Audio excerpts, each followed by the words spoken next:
¿Qué estás haciendo en medio de tus tribulaciones? Quiero que me acompañes a Hechos capítulo 16, versículo 25. Hechos capítulo 16, versículo 25. Dice la palabra de Dios: pero a medianoche, orando Pablo y Silas, cantaban himnos a Dios, y los presos los oían. Pero a medianoche, orando Pablo y Silas, cantaban himnos a Dios, y los presos los oían.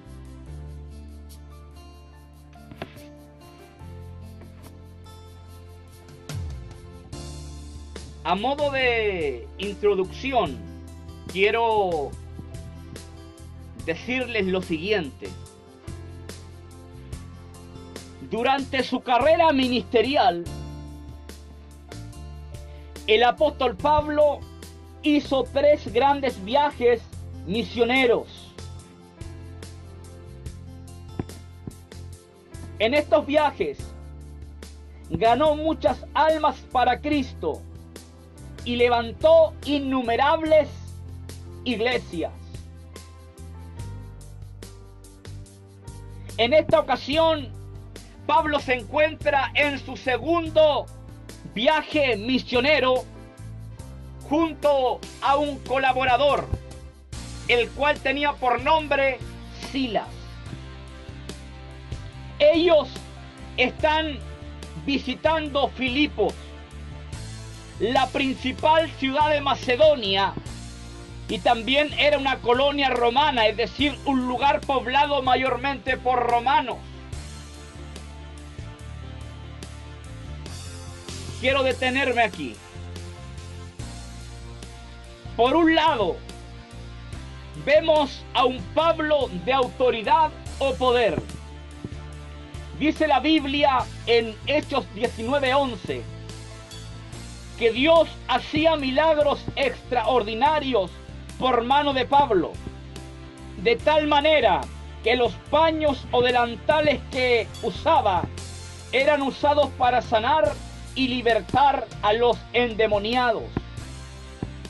Hechos 19, versículos 11 y 12, para ser más exacto.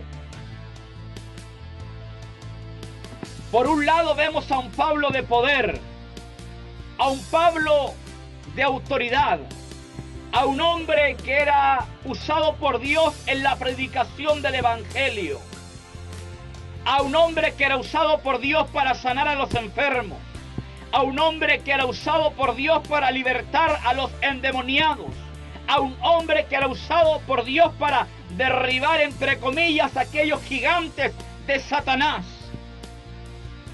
Ahora, ante esto es muy fácil decir: yo quiero ser como Pablo.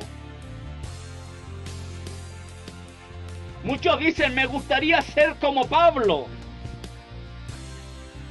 en el sentido que Pablo era un ministro de fuego.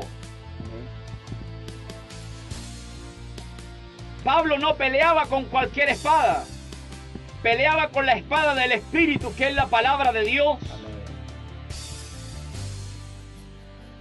Entonces, cuando vemos a este Pablo, a un hombre usado por Dios, a un hombre que Dios le abría camino donde no lo había, como que decimos: me gustaría ser como el apóstol Pablo. Pero aquí todo tiene un costo o un precio. Amén, amén. Pablo no solamente fue un hombre usado por Dios. Pablo no solamente tuvo éxitos en el ámbito ministerial, sino que también el hombre sufrió por la causa de Dios. Un elemento clave en el ministerio de todos los apóstoles, de todos los misioneros, de todos los hombres que se comprometen con Dios. Ahora, ¿cuántos quieren ser como Pablo en este aspecto? Cuando hablamos de poder, cuando hablamos de autoridad, cuando hablamos de unción, entonces yo quiero ser como Pablo. Pero cuando hablamos del sufrimiento de Pablo, entonces ya yo no quiero ser como Pablo. Pero ese sufrimiento es el precio que se tiene que pagar para llegar a otro nivel, para llegar a otro lugar. Bendito Dios. Mire, quiero invitarlo a 2 de Corintios capítulo 11. Versículo 23, de ahí en adelante. Somos ministros de Cristo, entre paréntesis, como si estuviera loco hablo. Yo más, en trabajos más abundantes, en azotes sin número, en cárceles más, en peligros de muerte muchas veces. De los judíos 5 veces he recibido 40 azotes menos 1. 3 veces he sido azotado con varas, 1 vez apedreado, 3 veces he padecido naufragio, 1 noche y 1 día he estado como náufrago en alta mar, en camino muchas veces, en peligros de ríos, peligros de ladrones, peligros de los de mi nación, peligros de los gentiles, peligros en la ciudad, peligros en el desierto, peligros en el mar, peligro entre falsos hermanos, en trabajo y fatiga, en muchos desvelos, en hambre y sed, en muchos ayunos, en frío y en desnudez, y además de otras cosas. Lo que sobre mí se agolpa cada día es la preocupación por todas las demás iglesias.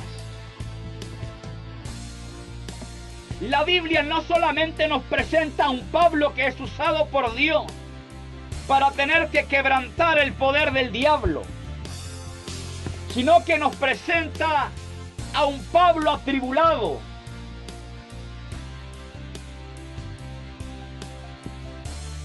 a un Pablo con problemas,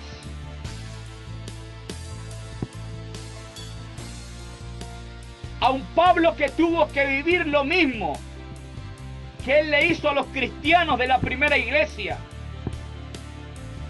Él perseguía a la iglesia para darle muerte, pero Cristo lo estaba persiguiendo a él para darle vida. Amén, amén. Y camino a Damasco, Jesús se le aparece.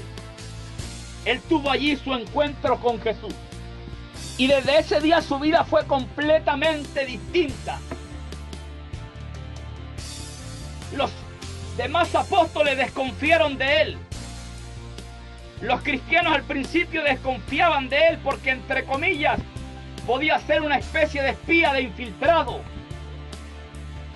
Ciertamente Dios había tratado con Saulo Paulo de Tarso, quien era fariseo de fariseos, quien había sido educado a los pies de Rabino Gamaliel, quien más tarde llegó a ser un rabino, una autoridad entre los judíos.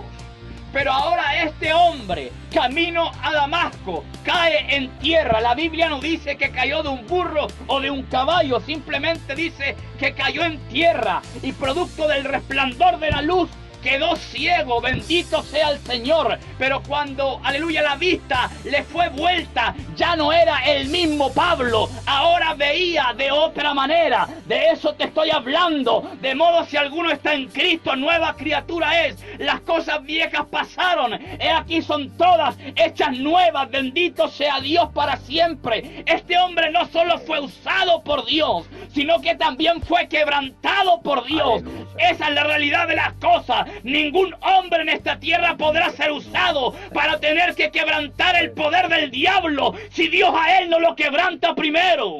Aleluya. Bendito sea Dios. Seguimos con la historia. En la ciudad de Filipos vivía una muchacha que era esclava. La esclavitud era algo muy común en ese entonces. Esclava en primer lugar de los hombres. Un esclavo no tenía ningún derecho propio, pues estaba absolutamente sujeto en todo a la voluntad de su dueño. Esta muchacha era propiedad de unos hombres cuyo único interés era el dinero. Y aquí viene lo segundo. Era esclava de un espíritu de adivinación, como dirían otros, de un espíritu pitonizo. Cosa que sucedía con mucha frecuencia en la época de Cristo y de los apóstoles. Ahora, gracias a aquel espíritu o a la adivinación, generaba grandes ganancias, las cuales daba a sus amos.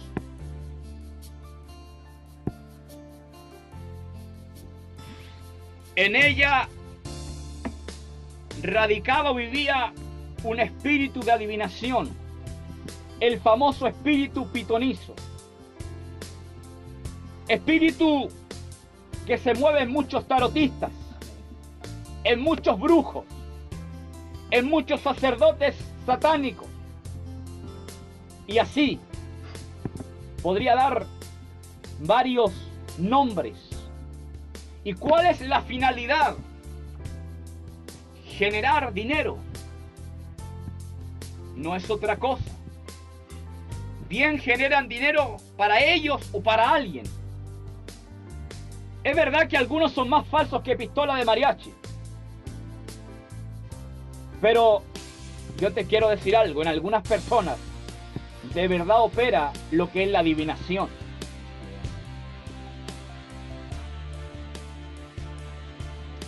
Por muchos días al ver a Pablo y a Silas daba voces diciendo: estos hombres son hijos del Dios Altísimo, quienes os anuncian el camino de salvación. Lo que decía el espíritu de adivinación por medio de ella era una gran verdad. Pero ¿cuál era el fin? Burlarse o reírse de ellos. Y a Pablo esta situación le terminó desagradando o molestando. En consecuencia, ¿qué hace? Se volvió y le dijo al espíritu de adivinación: en el nombre de Jesucristo te mando que salgas de ella. Y salió en aquella misma hora. No cuenta la Biblia que le haya impuesto las manos a esta mujer. No dice que citó algún conjuro. Simplemente en el nombre de Jesucristo, en otras palabras, por la autoridad que Cristo me ha dado, por la autoridad que estoy investido de parte de Cristo, te mando que salgas de ella. Y en aquel mismo momento salió un hombre de poder, un hombre de autoridad, un hombre que era usado para marcar un antes y un después. Mire, yo le voy a decir algo. Muchas veces en algunas congregaciones unos cuantos demonios se manifiestan a través de algunas personas. Y hay gente que habla de demonología y todo el asunto. Pero cuando llega la hora de tener que enfrentarse a estas fuerzas, entonces no tienen los pantalones bien amarrados, ni la falda bien amarrada. Es más, algunos huyen, algunos entran al baño, otros se van para la casa, otros que cúbreme en tu sangre. Oiga, la sangre de Cristo no es para cubrirse. La sangre de Cristo fue derramada para limpiar y lavar al hombre de sus pecados. Amén. Dios no ha cambiado. Dios es el mismo de ayer, hoy y por los siglos. Dios no ha cambiado. El Dios que sanaba ayer también sana hoy y sana mañana. El Dios que hacía milagros ayer también los hace hoy y los hace mañana. El Dios que libertaba endemoniados ayer también los liberta hoy día y los liberta mañana. ¿Sabe cuál es el problema? El problema no está en Dios. Dios es inmutable. Dios no puede cambiar. cambiar. Dios sigue siendo el mismo. El problema está en la iglesia. La iglesia, aleluya, se ha ido enfriando. La iglesia se ha vuelto tibia. En vez de atacar, aleluya, a las legiones del diablo, muchas veces nos atacamos entre nosotros mismos. Muchas veces nos equivocamos de enemigo. Bendito Dios. ¿Dónde están los hombres de oración? ¿Dónde están los hombres de ayuno? ¿Dónde están los hombres de búsqueda? Esa gente que se guarda para Dios. Esa gente que sube al Sinaí, aleluya, a buscar las tablas de la ley. Sí, es verdad, hay que subir el monte, pero no importa, porque aunque subas, después bajarás con las tablas. Aleluya. Después bajarás con la palabra en la mano. Lamentablemente hoy día no hay palabra. Muchas veces no hay oración. Muchas veces no hay ayuno. Muchas veces ni siquiera hay un sabio consejo de muchas personas que les debería dar vergüenza decir yo llevo 20 o 30 años en el evangelio, cuando siempre han sido las mismas personas. Esto no es solamente teoría y años sentados en una banca. Esto es poder de Dios. Por eso Pablo dijo en Romanos 1:16, porque no me avergüenzo del evangelio, porque es poder de Dios para todo aquel que cree. No solo un poder que alcanza al pecador, sino que un poder que sana, un poder que restaura, un poder que levanta, un poder que liberta a los endemoniados. Bendito sea Dios para siempre. Hay gente que de alguna manera le teme al diablo. Yo te quiero decir que el primer campo de batalla en el cual debes pararte eres tú mismo. Una vez que seas capaz de vencer tu carne, podrás vencer al resto. Amén, así es, Señor, amén.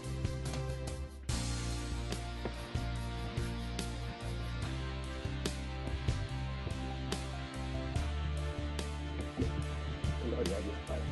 Mire, al ver sus amos que por causa de Pablo el negocio se les había terminado, prendieron a Pablo y a Silas y los trajeron delante de las autoridades romanas. Y aquí es donde entramos en lo que son las tribulaciones. Entonces traen a Pablo y a Silas, a estos apóstoles, a estos misioneros, a estos predicadores del evangelio, ante las autoridades romanas.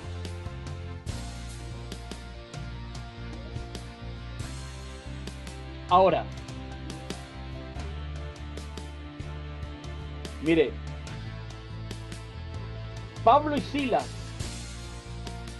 experimentaron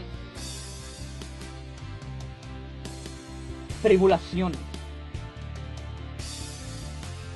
Pero mire, el problema no está en experimentar tribulaciones.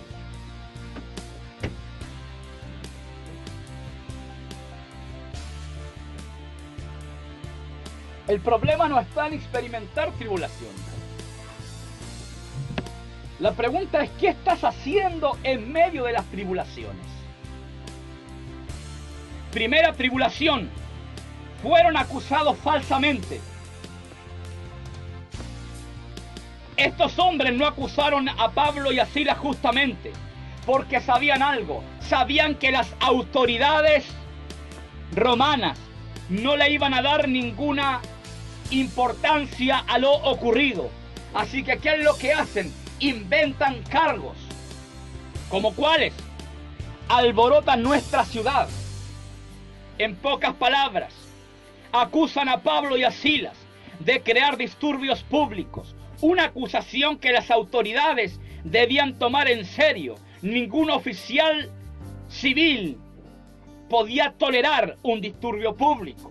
Pero esto era completamente falso. También les acusaron de enseñar costumbres que no son lícitas para los romanos. Una acusación como esta requiere de detalles, pero no dieron ninguno. Las autoridades romanas no le pidieron pruebas o evidencia de las acusaciones, simplemente les creyeron. Es decir, en primer lugar, hermano Andrés, son acusados falsamente. Esa es la primera tribulación que viven. Yo te quiero decir algo.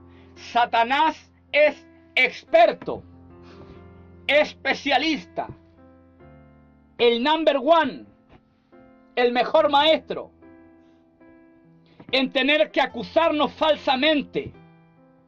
¿Para qué? Para destruir una iglesia, para destruir a un ministro, para destruir un matrimonio, para destruir una familia. Estos hombres padecieron esto por la causa de Cristo. Muchas veces nosotros hemos sido acusados falsamente. Pero ¿sabe cuál es el problema? Yo tengo que entender algo. Si soy un predicador del evangelio, me estoy exponiendo al bien, pero también me estoy exponiendo al mal. Porque ciertamente Satanás va a comenzar a perseguirme. Satanás va a hacer todo lo que esté a su alcance para tener que derribarme.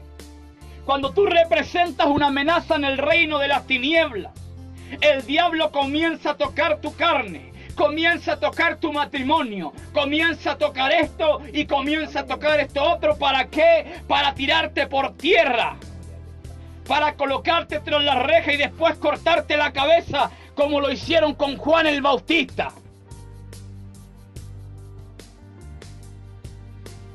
Yo debo saber de que por causa del nombre de Cristo voy a ser aborrecido. Si predico el mismo mensaje de Cristo, la gente va a tener la misma reacción que tuvo la gente que escuchó el mensaje de Cristo. Es verdad, hay gente que nos va a decir, hermano, el mensaje está bonito y todo el tema. Pero hay otros que va a decir, el mensaje no me gusta, el mensaje no me agrada. Le encuentro algo al mensaje que no cuadra conmigo. Y así. Y en algunos casos hemos sido calumniados, acusados falsamente. Nos han levantado a nuestras espaldas falsos testimonios. ¿Y para qué? Para tener que derribarnos. Pero aquí es donde viene la pregunta sabia. ¿Qué estamos haciendo en medio de la tribulación? Cuando yo soy acusado falsamente, cuando tratan de dañar mi imagen, ya sea como ministro o mi imagen matrimonial, sea lo que sea, ¿qué es lo que hago yo? A lo mejor algunos, ¿qué es lo que hacen en su debilidad? Se van de la iglesia, o se van a la droga, o se van al alcohol. Pero hay otros que entienden algo. Hay otros que entienden que aunque estén siendo procesados, que aunque estén siendo atacados, que aunque muchas veces los dardos del enemigo, aleluya, llegan, ellos entienden que están allí, aleluya, expuestos a eso, y están dando la gloria, y están dando la honra, y están dando la alabanza, porque en medio de la tribulación hemos tenido el sostén de Dios, hemos tenido la fortaleza de Dios. No se trata de nuestra fuerza. Tú no estás parado por tu propia fuerza. Si fueran por tu fuerza, ya que rato hubiéramos estado en el mundo. Bendita gracia de Dios. Pero cuando estás, aleluya, en las manos del Dios vivo, vengan acusaciones, venga lo que venga, podemos levantar las manos y decir gracias, Señor, porque en medio de esta tribulación, es verdad, están tratando de dañar mi imagen, están tratando de dañar mi imagen como predicador, como profeta, como esposo, como hijo, como papá, pero en medio de esta tribulación yo estoy predicando, en medio de esta tribulación yo estoy orando, en medio de esta tribulación yo estoy levantando manos santas sin ira ni contienda, en medio de esta tribulación le estoy dando al diablo. Él me da con la derecha, pero yo le doy con la izquierda. Él me da con la derecha, pero yo le doy con la izquierda. Bendito sea el Señor. Aleluya. Aleluya.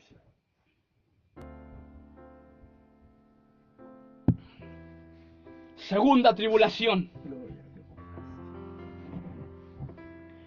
Fueron azotados con varas. La ley judía ordenaba o permitía 40 azotes. ¿Dónde encontramos esto? En Deuteronomio capítulo 25, versículo 3. En cambio, la ley romana no estableció un número fijo. dependía del juez, quien comúnmente era muy cruel. Es decir, Andrés, no solo fueron acusados, sino que ahora también son azotados. Amén. Segunda tribulación. Azotados. ¿Cuántas veces hemos sido azotados con palabras? Amén. Bendito Dios. ¿Y sabes de quién vienen los peores azotes? De los de nosotros. Amén. Muchas veces vienen de la esposa, de los hijos, de los cuñados, de la familia, de esos hermanos que creían que eran tus amigos, pero terminaron siendo tus enemigos. Amén. Gloria a Dios para siempre. Muchas veces somos azotados con palabras. Palabras duras, palabras fuertes. Amén. Palabras que no solamente buscan herirnos, sino matarnos. Bendito Dios. Tercera tribulación. Fueron encarcelados como verdaderos criminales. Dice la palabra que fueron puestos en el calabozo de más adentro. ¿Sabe? Allí veían muy poca luz durante el día y nada de luz por la noche. Era un lugar donde no se hacía limpieza ni había ventilación. Por lo tanto, el olor era horrible. Allí estaban con sus espaldas laceradas, expuestas a una infección. Y seguimos, la última tribulación que estaban viviendo. Por seguridad y tortura, sus pies fueron puestos en el cepo. El cepo era un instrumento, de castigo antiguo. Estaba formado por dos maderos gruesos. Tenía dos agujeros para asegurar los pies del reo. La función del cepo era inmovilizar al reo. De esa forma no huiría y también sería torturado. Pero ¿sabe qué es lo extraordinario de todo esto? En vez de afligirse y renunciar a la fe, a medianoche estaban orando y cantando. Amén. No vivieron una, sino 4 tribulaciones por lo menos dentro de este contexto, más lo que les citaban delante. En vez de afligirse y renunciar a la fe, ellos estaban orando y cantando himnos. Cuando el pueblo de Israel tenía que enfrentar una situación difícil, miraban a Moisés y le decían: oye Moisés, allá en Egipto no habían sepulcros, que nos traes a morir aquí al desierto. Es decir, de inmediato, aleluya, renunciaban a su fe, de inmediato renunciaban al Dios que lo había sacado de Egipto. Es verdad, físicamente ellos eran libres porque no estaban bajo el yugo de los egipcios, pero mentalmente, aleluya, eran esclavos todavía de Egipto, porque cuando venía la tribulación, cuando venía la prueba, siempre, aleluya, se acordaban de Egipto. Asimismo es muchas veces. Claro, Dios a lo mejor te libertó de la droga, del alcoholismo, ya no eres el mismo de antes, pero ¿qué es lo que pasa? Cuando viene la prueba, cuando viene el azote, cuando viene la tribulación, como que miras a Moisés para atrás y le dice: mejor me hubiera quedado en el mundo. Es verdad, allí tomaba, lo pasaba bien con los amigos, muchas veces anduve corriendo por aquí por allá, pero no tenía los problemas que hoy día tengo. ¿Quién te dijo a ti que llegar al evangelio significaba llegar a un lugar donde no ibas a tener ningún problema? Muchas veces la enfermedad se multiplica, muchas veces el problema familiar se multiplica, muchas veces, aleluya, las cosas son peores, pero hay una palabra de Dios que dice que cuando pases por las aguas no te ahogarás, y cuando pases por el fuego, aleluya, no te quemarás, ni la llama arderá en ti. Pero lamentablemente hay gente que no le ha creído a Dios, y en medio de la dificultad, en medio del proceso y la tribulación, está mirando hacia atrás. Oye, hermano, hermana, si vas a mirar hacia atrás, que solamente sea para recordar de dónde Dios te sacó, pero no para tener que decir: mejor vivía en el mundo que aquí en la iglesia. Aleluya. A alguien Dios le está hablando en esta noche.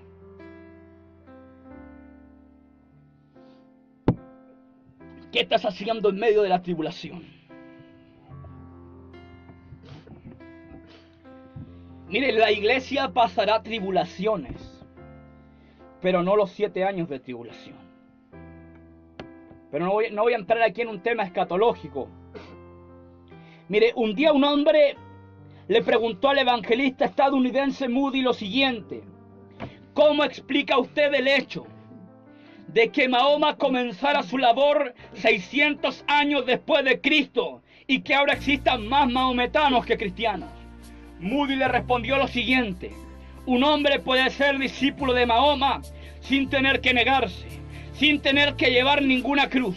Puede vivir en el pecado más negro, pero si un hombre quiere ser discípulo de Jesucristo, debe dejar el mundo, tomar su cruz y seguir. Amén. Así es. Esa es la realidad de las cosas. Si los primeros cristianos vivieron situaciones difíciles, usted no es quien para tener que vivir situaciones difíciles. Durante los primeros 250 años de la historia cristiana, el cristianismo fue prohibido por el Imperio Romano. Escúcheme bien, los cristianos fueron terriblemente perseguidos. La iglesia pasó por 10 periodos de persecución bajo el Imperio Romano. Periodos que comenzaron con Nerón y terminaron con Diocleciano, siendo la última la más terrible y sangrienta de todas las persecuciones. Los cristianos fueron torturados, arrojados vivos a fieras hambrientas en el famoso Coliseo Romano, el lugar de juegos de Roma. Fueron mutilados, pasaron hambre y sed, fueron azotados con vara y con cuanto látigo hubiera. Los hacían presenciar la muerte de sus primeras familias. Fueron encarcelados, fueron golpeados. ¿Y sabes por qué? Por la causa de Cristo. Existió un hombre llamado Policarpo, quien fue discípulo de Juan el Apóstol. Oye, Policarpo, le dijo una autoridad romana: niega tu fe o si no te matamos. ¿Sabes cuál fue la respuesta de Policarpo? Hace 86 años le sirvo y ningún mal me ha hecho. ¿Cómo les he de negar ahora? Amén. Gloria a Dios para siempre. Bendito Dios.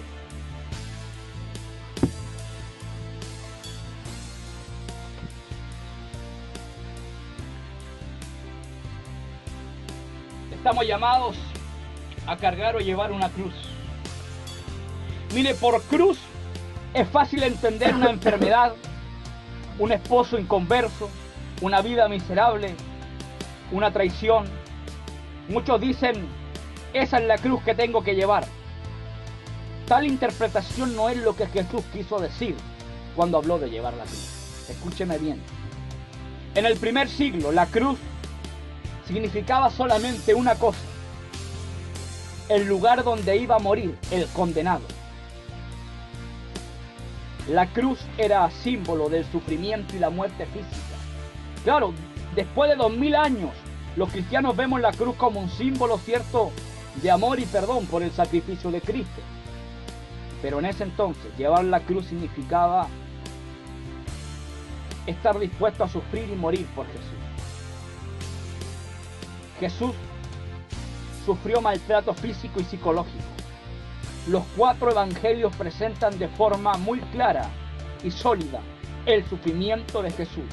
Todo lo que tuvo que sufrir, aleluya, para tener que morir por nosotros, la raza humana.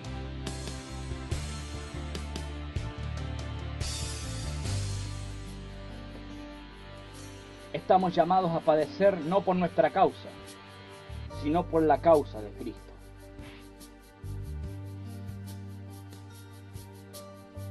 Tenemos pruebas, por ejemplo, que son de carácter personal. Así es, amén. Por ejemplo, Dios permitió que Job perdiera todo lo que tenía. ¿Para qué? Para demostrarle al diablo que la fidelidad de este hombre no dependía de lo que Dios le había dado, sino de la rectitud de su corazón. Bendito Dios. Entonces, hay pruebas que son de carácter personal. Así es, amén. Y vinieron los amigos de Job, y dice que cuando le vieron de lejos no lo reconocieron. Mire, perdió a su familia. Alguien dijo: y bueno, ¿y qué pasa con la esposa? Yo prefiero que muera antes que me diga: maldice a tu Dios y muérete. Job perdió a toda su familia. Perdió todas sus posesiones porque era un granjero rico. Y le entró una sarna que se lo comía vivo. Es decir, la salud de Job fue afectada. El área familiar fue afectado. Y también el área económico. Qué terrible. ¿Y todo para qué? Para demostrarle al diablo que Job no le tenía temor a Dios por lo que Dios le había dado. Es decir, Job amaba a Dios por lo que era, no por lo que le daba. Y en esto hay enfermedades, falta de trabajo, sueños no logrados. Como te digo, hay pruebas que son de carácter personal.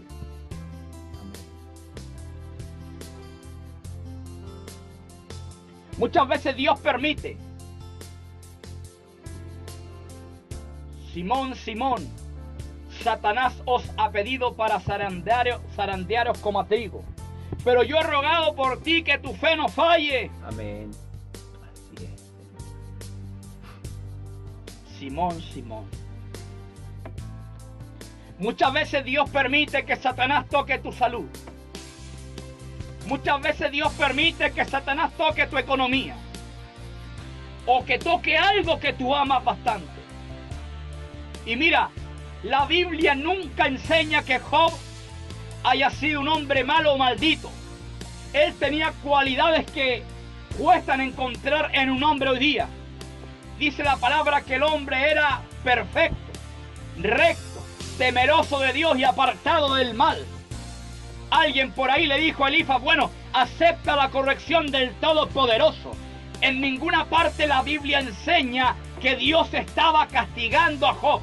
Se trataba de demostrarle al diablo que Job no le servía por los bienes, sino por quien era él realmente. Muchas veces Dios permite que Satanás o las cosas de esta tierra, aleluya, te atormenten o te peguen muy fuerte, aleluya, pero ahí es donde tienes la oportunidad de demostrar que no estás sirviendo a Dios por un cargo, que no estás sirviendo a Dios por un trabajo material, que no estás sirviendo a Dios por una esposa o por un hijo. Oh, aleluya, bendito sea el Señor. Sueños que muchas veces tenemos, el sueño de la casa propia, el sueño del auto propio, el sueño de casarse, el sueño de formar una gran familia, pero de repente todo se ve truncado. Es ahí donde tienes la oportunidad para tener que levantar las manos, para tener que adorar, para tener que exaltar al Dios viviente, aunque el sueño se vea truncado, aunque parece que ya nada existe, aunque nada es igual, quizás, aleluya, eres la sombra de lo que fuiste ayer, aleluya, pero yo te quiero decir que Dios te dice en esta noche, vamos, levántate, levántate, tú que estás durmiendo por el proceso, tú que estás durmiendo por la tribulación.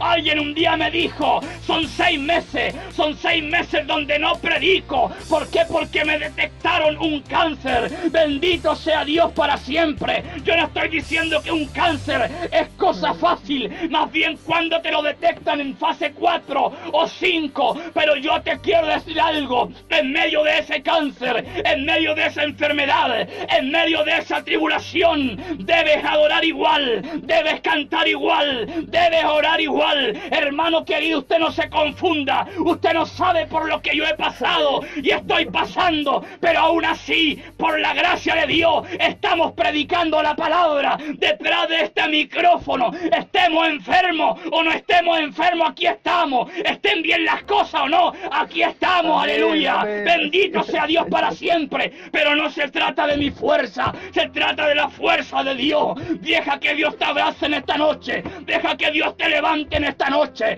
Deja que Dios, aleluya, pueda, aleluya, fortalecer esas rodillas que están paralizadas. Aleluya.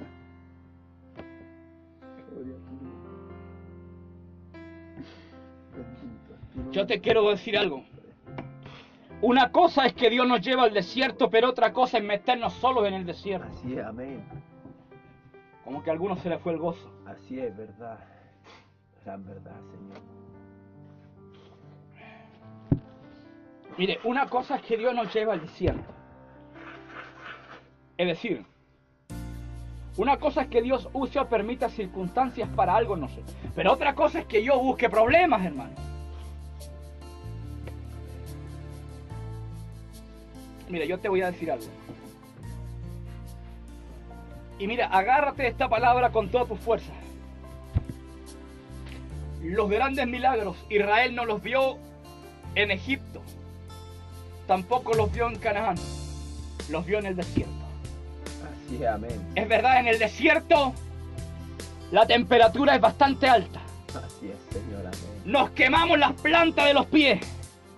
El sol nos pega muy fuerte en la cara. Así es, Dios. Nos da sed, nos da hambre y muchas veces buscamos un oasis y no encontramos nada en lo absoluto, porque el desierto es un lugar solitario. Muchas veces en el desierto no está mamá, no está papá, no está el hijo, no está la esposa, no está el amigo, y como que nos preguntamos, bueno, pero ¿por qué no hay nadie? Porque de eso se trata el desierto. Amén, un lugar amén. que está hecho para que seas forjado, Amén, amén. un lugar que está hecho para que aprendas a confiar y depender de Dios. Bendito sea el Dios de la gloria. El desierto no está hecho para que des pasos para atrás, el desierto está hecho para que des pasos para adelante. El desierto, aleluya, es el camino a la tierra prometida. Bendito sea Dios para siempre. Nunca vas a llegar a la tierra prometida si primero no pasas por el desierto. Aleluya.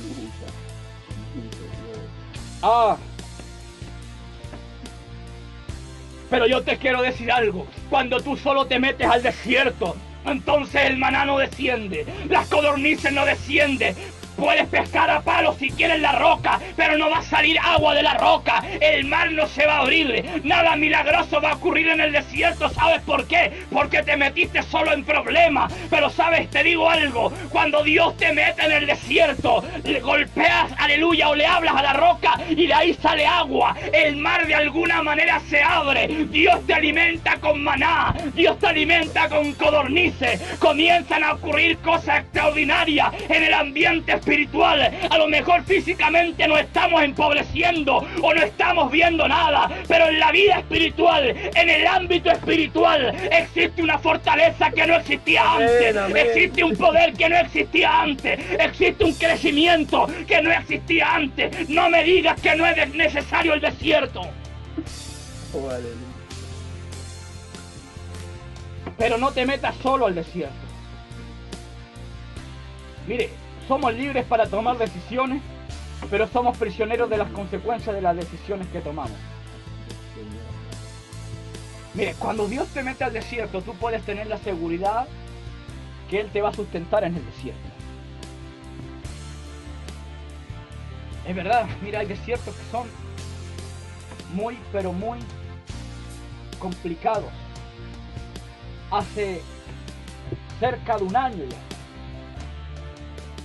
sin equivocarme, fui diagnosticado con algo que se llama trastorno de ansiedad generalizado. Los psiquiatras le llaman a esto las 1000 caras. ¿Por qué? Porque es un desorden emocional que tiene más de 100 síntomas. Esto es más que crisis de pánico. La crisis de pánico es uno de los tantos síntomas que tiene esta cuestión. Y es un desierto bastante seco. Alguien dice, solamente es algo psicológico. Sí, pero también tiene rasgos físicos. No es solamente algo psicológico. Por otro lado, imagínate cargando una epilepsia por 15 años. Falta de trabajo por 2 años. Y en medio de todo esto, tuve que aprender a depender de Dios. Amén, amén, así es. Tuve que aprender a confiar en Dios. Es verdad, mira, como que de repente le decimos a Dios como le dijo a Elías, quítame la vida porque no soy mejor que mis padres. Amén. O como que venimos delante de Dios diciéndole, Señor, ¿por qué estás escondiendo tu rostro de mí? Y como que Dios no manda a nadie, ni siquiera una paloma mensajera para decirte yo contigo. Esas son las mejores señales de que Dios te metió en el desierto. Así es, amén. Y sabes para qué Dios te mete, mira, entramos siendo un niño al desierto, pero salimos siendo un hombre del desierto. Así es, Señor, amén. Esa es la realidad de las cosas. Y en medio de todo ese dolor, de todas esas circunstancias, tienes que aprender a levantar tus manos. Amén. Es verdad que nos vamos a desesperar. Mira, yo te quiero decir algo. La palabra en 1 de Samuel 30 revela lo siguiente. Pasado 3 días, David y sus hombres, 600 hombres, llegan a Ziklag, donde estaban acampando. Y algo había ocurrido. Alguien ya había hecho su trabajo. Ziklag estaba completamente desolada. Hermano Andrés, la ciudad había sido quemada. Las mujeres de estos hombres ya no estaban allí. Ante esta situación, dice la palabra que todos comenzaron a llorar hasta que le faltaron las fuerzas. Los amalecitas habían invadido el Negev y también la ciudad de Ziklag. Se llevaron a las mujeres y a los niños de estos guerreros. Y dice que David se angustió aún más porque el pueblo hablaba de apedrearlo a él, como diciéndole: David, si no nos hubiera llevado para allá, hubiéramos estado aquí para dar la cara por nuestra familia. Y dice que lloraron hasta que le faltaron las fuerzas. Yo no sé si usted sabe qué es llorar hasta que le falten las fuerzas, pero luego de alguna manera David despierta y hace la consulta. Conversa con el sacerdote Abiatar y ahí con el efod le hace una pregunta a Dios: bueno, ¿lo seguimos o no lo seguimos? Dios le dice: bueno, síganlo, porque los vas a alcanzar. Lo bueno es que los amalecitas no le habían dado muerte a nadie. ¿Qué te quiero decir con esto? Hay situaciones donde vamos a llorar hasta que nos falten las fuerzas. Amén, amén. El ser humano está compuesto por emociones o sentimientos. Va a llegar la enfermedad y vas a llorar hasta que te falten las fuerzas. Va a llegar la falta de trabajo y vas a llorar hasta que te falten las fuerzas. Vas a recibir un azote bien dado y vas a llorar hasta que te falten las fuerzas. Vas a venir llegando a tu casa como David y los suyos y vas a ver un hogar desolado, un hogar destruido. A lo mejor una mujer que no te ama, unos hijos que están en la droga, un hijo que están en el alcoholismo, una madre que está en la desesperación, tú por otro lado viviendo depresión y vas a llorar hasta que te falten la fuerza. Pero yo te quiero decir algo: está bien que llores por un tiempo, pero no te puedes quedar ahí llorando como un niño o como una niñita. Tienes que levantarte como David y tienes que consultarle a Dios: bueno, Señor, ¿qué es lo que hago? ¿Sigo a los amalecitas o no? Dios de seguro te va a decir que sí, aleluya, para que tenga libertad aquello que está cautivo, ese predicador que está cautivo, ese profeta que está cautivo, ese pastor que está cautivo,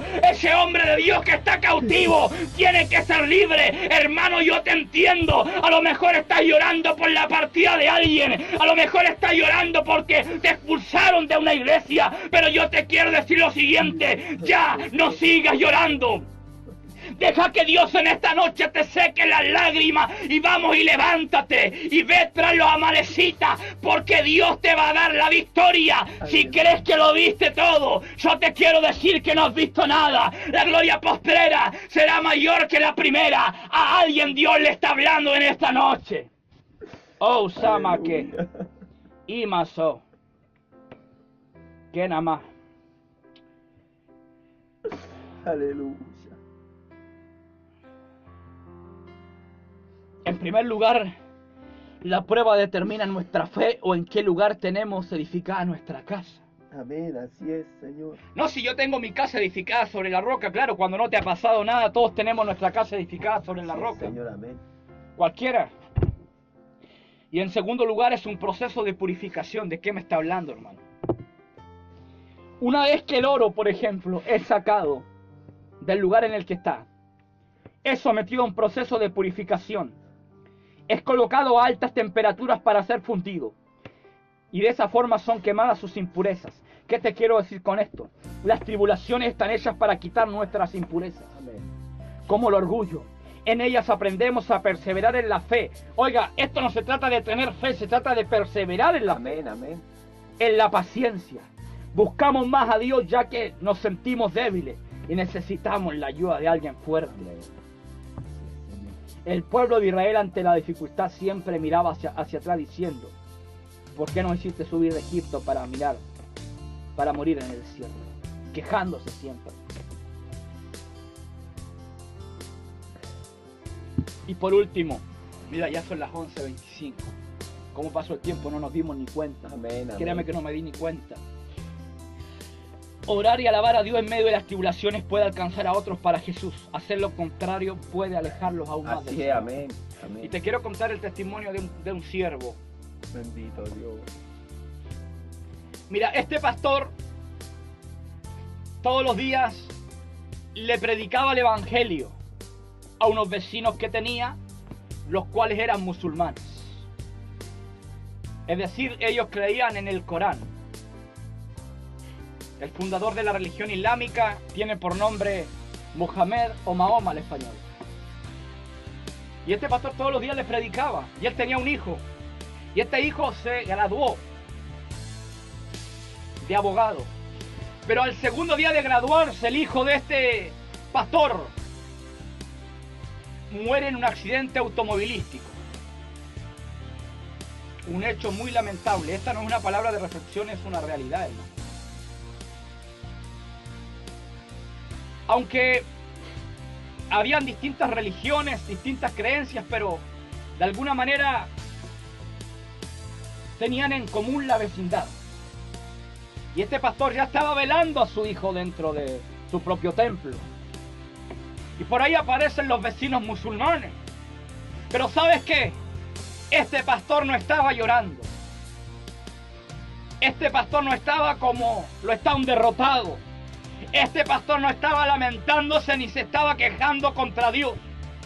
Tomó una guitarra por ahí y empezó a cantar una alabanza muy antigua que dice: más allá del sol, yo tengo un hogar, bello hogar. Y él no botaba ni una lágrima, aleluya, por sus ojos, sino que estaba con una sonrisa como si nada estuviera pasando. ¿Por qué? Porque él había entendido algo. Había entendido que la muerte para un cristiano no es otra cosa que el camino para entrar al cielo. Amén, amén, así es. Y cuando entran los vecinos musulmanes y le ven, dicen: algo está pasando aquí. No puede ser posible que un hombre mantenga esa postura frente al cadáver de su hijo. No puede ser posible que un hombre frente al cadáver de su propio hijo esté cantando, esté exaltando el nombre de su Dios, tenga gozo. Algo está pasando aquí. En ese mismo día renunciaron a Mahoma, renunciaron al Corán y abrazaron la cruz de Cristo por un hombre que no se rindió ante las circunstancias. Oye, yo te quiero decir algo. La Biblia dice que Dios nos da una paz que sobrepasa Amén, todo entendimiento amén. humano. No sé si Señor, alguna vez amén. te lo han dicho, pero a mí me han dicho: hermano, usted está viviendo esto y esto otro, pero aún puede predicar, Amén. pero aún puede orar. Amén. De eso se trata, hermano, que cuando el mundo te vea, aleluya, te vean parado, te vean firme, te vean alabando al Señor. Es verdad que Sadrach, Mesach y Abednego fueron arrojados vivos al horno de fuego, pero cuando Nabucodonosor fue a ver, después de haberlo calentado el horno 7 veces más, no los vio solamente a ellos, sino que había uno semejante a los dioses. Bendito sea Dios para siempre. Que cuando la gente te vea en tu horno de fuego, te vea, aleluya, con el Señor, te vea con uno semejante a los dioses. Bendito sea Dios. De eso se trata. Es bueno meterse al horno, pero cuando Amén, Dios nos amén. mete al horno, Así es, bendito Señor. sea Dios. Cuando Dios te pone en medio de los leones pueden tener hambre por un mes o por 2 meses, pero no te van a hacer nada, porque Dios te colocó ahí. Y si Dios te colocó, también es poderoso para sacarte en victoria. Aleluya. Bendito sea Dios para siempre. Gloria a tu nombre. No te rindas en medio de las dificultades, sino que ora y alaba. Aquí cada cual ha pasado sus procesos personales. Amén. Yo solamente le di a conocer a usted un resumen. Pero no se detenga ante el proceso. Mire, yo le quiero decir algo. Goliat era un gigante. Pero David con el Señor era un grande. Amén. Así es. Nunca le dio el calificativo de gigante. Y termino con la pregunta que comencé. ¿Qué estás haciendo en medio de tus tribulaciones?